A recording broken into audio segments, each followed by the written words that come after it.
ఇప్పుడే అందిన వార్త. దసరా కానుకగా ప్రజలందరికీ ఊహించని CM Revanth Reddy good news అయితే చెప్పారు. నేటి నుంచి అమలు అంటూ లేటెస్ట్ అప్డేట్ అయితే రావడం జరిగిందండి.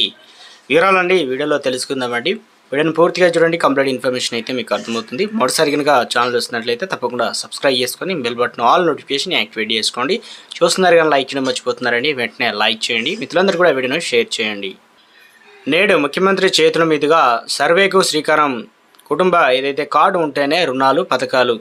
ఇక ప్రభుత్వం అమలు చేస్తున్న సంక్షేమ పథకాల లబ్ధిదారులకు సవ్యంగా చేరుకునేందుకు రాష్ట్ర ప్రభుత్వం ఫ్యామిలీ డిజిటల్ కార్డును కుటుంబాలకు కేటాయించనుంది.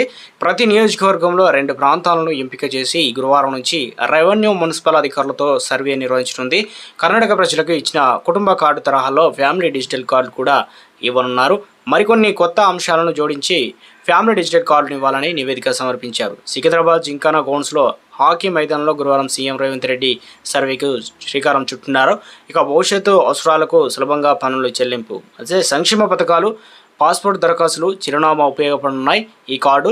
ఇక సంక్షేమ పథకాల దరఖాస్తు ఆధార్ కార్డును ఇతర కార్డు లేకుండా డిజిటల్ కార్డు నంబర్తో కార్డు అయితే చేయవచ్చు. బ్యాంకు రుణాలు కావచ్చు, సంక్షేమ పథకాలు తీసుకొని మరోసారి దరఖాస్తు చేస్తే డిజిటల్ కార్డుతో తెలుస్తుందన్నమాట.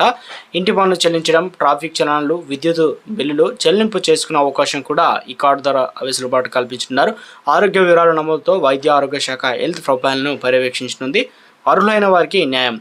ప్రభుత్వాలు సంక్షేమ పథకాలు అమలు చేస్తున్న అర్హులైన వారందరికీ అండదండగా లేదని వారికి న్యాయం చేసేందుకు డిజిటల్ కార్డును ప్రవేశపెట్టనుంది.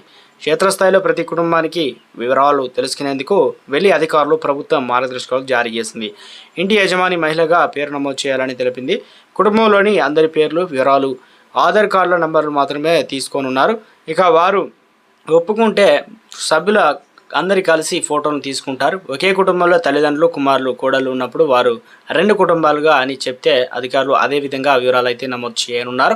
ప్రభుత్వం తరఫున ఇళ్ల